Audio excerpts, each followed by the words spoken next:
और एक साल में उस बागीचा को हम लोग 1,35,000 में बेचे। एक ही साल के अंदर जिस बागीचा से पिताजी को कभी 15 से 20,000 रुपये से ज़्यादा नहीं आता था, तो एक साल आरईयू पूसा के हेल्प से, वैज्ञानिक लोग के हेल्प से ज़रा सा साइंटिफिक खेती किए हम, और एक साल में उस बागीचा को हम लोग 1,35,000 में बेचे। जब मैं यहाँ गांव आया तो ऑब्वियसली पिताजी नहीं चाहते थे कि हम आए। हम आईएएस की तैयारी कर रहे थे, मेंस क्लियर कर लिए थे, तो उनका इच्छा था कि मैं एक आईएएस अफसर बनूं, और मेरा इच्छा था कि नहीं, हम गांव आके खेती करें। मुझे गांव से बहुत लगाव था। और पिछले सीज़न अब वो बागीचा लगभग 14 बीघे का हो गया है, और उसको पिछले सीज़न हमने 27 लाख रुपए में बेचा, उसी बागीचा को। समस्तीपुर जिले से 45 किलोमीटर दूर हसनपुर प्रखंड के नया नगर पंचायत के सुधांशु कुमार अपने 70 बीघा जमीन में आधुनिक तरीके से खेती करते हैं। इस खेती से उनकी सालाना कमाई 80 लाख रुपए है। समस्तीपुर के सुधांशु कुमार अपने आसपास के नहीं बल्कि देश के करोड़ों किसानों के लिए एक मिसाल बन गए हैं। सुधांशु ड्रिप इरिगेशन और माइक्रो स्प्रिंकलर की मदद से अपने बगीचे की सिंचाई करते हैं। इसकी वजह से उनके लीची के बाग में पानी बर्बाद भी नहीं होता और लीची की बेहतरीन फसल होती है। अपनी तकनीक की मदद से सुधांशु अपने बगीचे में तापमान नियंत्रित रखने में मदद हासिल करते हैं। 70 बीघे में लगी फसल की निगरानी, सिंचाई और खेत में लगे पौधों तक पानी खाद पहुंचाने के लिए सुधांशु कुमार ने अपने खेत को वायरलेस ब्रॉडबैंड इंटरनेट से जोड़ दिया है। खेत में सीसीटीवी कैमरे लगाए गए हैं, जिसे स्मार्टफोन और लैपटॉप से जोड़कर सिंचाई प्रणाली को कहीं से भी नियंत्रित किया जा सकता है। अपने खेत में समय पर सिंचाई और आधुनिक तकनीक से खाद देकर इलाके के किसानों के लिए मिसाल बन गए हैं। सुधांशु के खेत में आम, लीची, अमरूद, केला, मौसमी, शरीफा, नींबू, जामुन, बेर, बेल, कटहल, चीकू, मीठी इमल, ड्रैगन फ्रूट्स की भी खेती कर रहे हैं, जिसे वो हर साल 80 लाख रुपए तक की कमाई सीजन के हिसाब से करते हैं। सुधांशु कुमार को उन्नत खेती के लिए कई अवार्ड मिल चुके हैं। सुधांशु कुमार ने अपनी पढ़ाई पूरी करने के बाद केरल में टाटा टी के गार्डन में असिस्टेंट मैनेजर की नौकरी की, लेकिन इसमें उनका मन नहीं लगा और नौकरी छोड़कर गांव चले आए। इसके बाद उन्होंने आधुनिक तरीके से खेती शुरू की। सुधांशु साल 1990 से खेती कर रहे हैं और आर्थिक लाभ बढ़ाने के लिए सुधांशु हमेशा वैज्ञानिक तकनीक का इस्तेमाल करते हैं। मेरा नाम सुधांशु कुमार है और इस गांव का नाम है नया नगर, जो कि हसनपुर ब्लॉक में है, समस्तीपुर डिस्ट्रिक्ट में। मेरी शिक्षा हुई है सेंट पॉल स्कूल दार्जिलिंग से और 12वीं तक, और मैंने बीए और एमए अपना किया हंसराज कॉलेज दिल्ली यूनिवर्सिटी से। और ये शिक्षा प्राप्त करने के बाद मुझे एक नौकरी मिली टाटा टी गार्डन मुनार में एज असिस्टेंट मैनेजर, और मैं वहाँ ज्वाइन नहीं करके आज 34 साल से मैं अपने गांव में खेती कर रहा हूँ एज अ किसान। इस बीच में और मुझे एक मौका मिला लगभग 1999-2000 में। मैंने एक कंप्यूटर कोर्स किया, डिप्लोमा 6 महीने का, क्योंकि मुझे उस समय एहसास हुआ कि फ्यूचर कंप्यूटर ही है और हमें कंप्यूटर इलिटरेट नहीं रहना चाहिए। इसलिए मैंने एनआईटी से 6 महीने का कंप्यूटर में डिप्लोमा कोर्स किया, और वो बहुत अच्छा डिसीजन था। वो आज मेरे काम आ रहा है मेरे खेत में।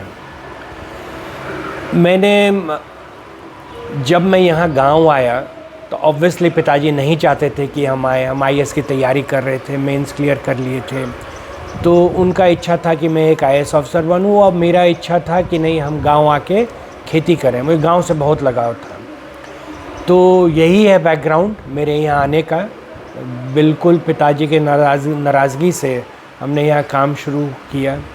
जब नौकरी करने की बारी आई तो पापा को लगा कि लड़का हाथ से निकल रहा है, अब कहाँ साउथ इंडिया मुनार चला जाएगा। तो उन्होंने विवश होके मजबूरी में एक 8-9 बीघे का एक आम का बागीचा था, वो उन्होंने मुझे हैंडओवर किया। उनको पूरा विश्वास था कि 2-3 महीना इसमें माथा लगाएगा, परेशान होगा, फिर वापस दिल्ली जाके अपना तैयारी करेगा। लेकिन इत्तेफाक से एक ही साल के अंदर जिस बागीचा से पिताजी को कभी 15 से 20,000 रुपये से ज़्यादा नहीं आता था, तो एक साल आरईयू पूसा के हेल्प से, वैज्ञानिक लोग के हेल्प से ज़रा सा साइंटिफिक खेती किए हम, और एक साल में उस बागीचा को हम लोग 1,35,000 में बेचे।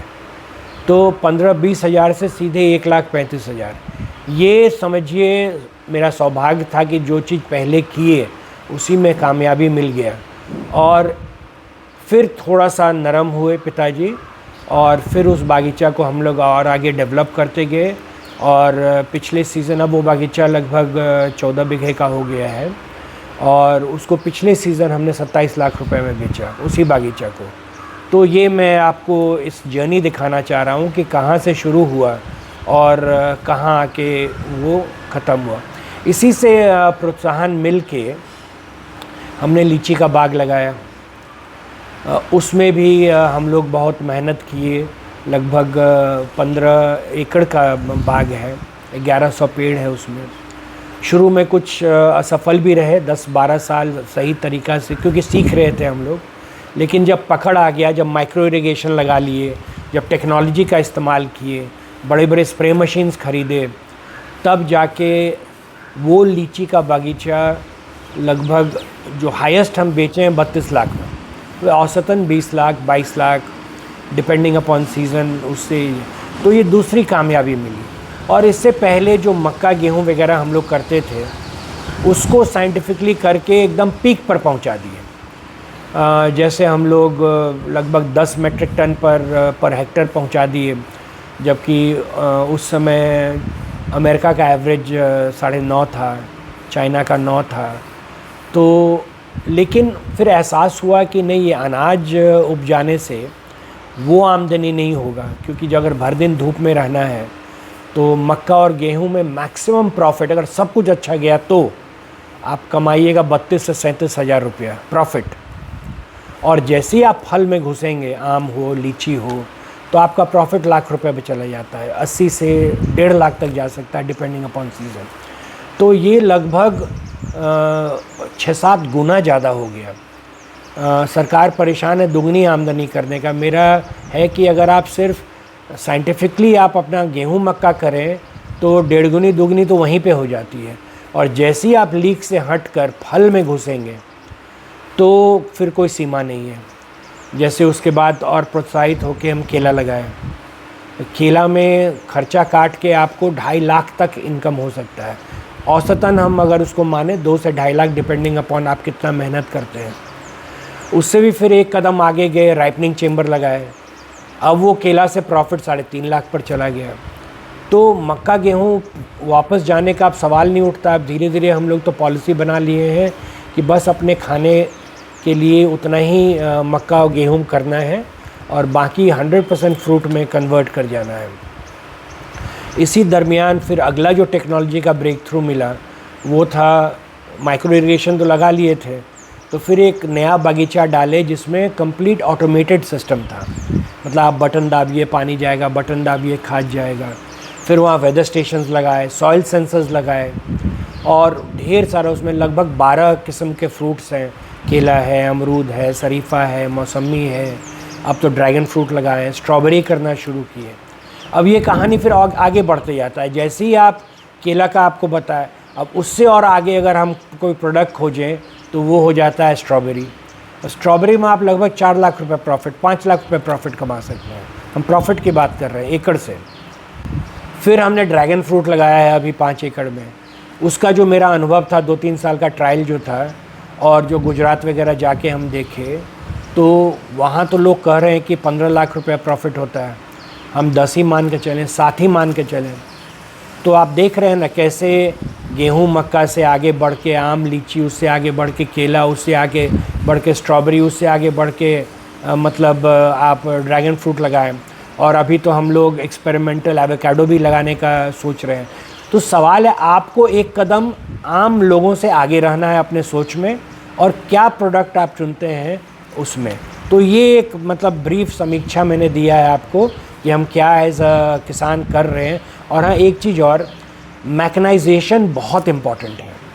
जैसे हमने अपना कंबाइंड हार्वेस्टर ख़रीदा, ढेर सारे हाइड्रोलिक प्लेटफॉर्म है, स्प्रे मशीन्स हैं, स्ट्रॉ ब्लोअर है, स्ट्रॉ रीपर है। मतलब जो भी मशीन बिहार में पॉसिबल है वो हम अपने फार्म पे यूज़ करते हैं। और शायद इन्हीं टेक्नोलॉजीज़ के बदौलत, चाहे नॉलेज हो, टेक्नोलॉजी हो, डिजिटाइजेशन ऑफ एग्रीकल्चर हो, और यहाँ पे फिर मैं वापस आपको ले जाऊँगा जो हमने कंप्यूटर कोर्स किया था, वो आज हमें काम दे रहा है, क्योंकि अब खेती बिल्कुल डिजिटल होने जा रहा है, ऑटोमेटेड होने जा रहा है। तो और मेरा आगे गोल है कि हम 100% प्रोटेक्टेड एग्रीकल्चर में जाएं। उसका मतलब होता है पॉली हाउस, जिसमें रूफ हो, एवरीथिंग, टेम्परेचर, ह्यूमिडिटी, सब कुछ कंट्रोल्ड हो। ये मेरा फाइनल गोल है, जिसके पीछे अभी हम लगे हैं। अभी पॉली हाउस है, लेकिन वो कंट्रोल एटमॉस्फेयर नहीं है। वो मेरा अगला लक्ष्य है कि तो काम बहुत है, और लगभग 62 साल उम्र हो गया है, लेकिन हमको लगता है अभी 10 साल 15 साल और स्टैमिना है कि हम और कुछ नए नए काम कर पाएँ। ये मेरा ओवरऑल मतलब एक समीक्षा हम दी आपको क्या कर रहे हैं।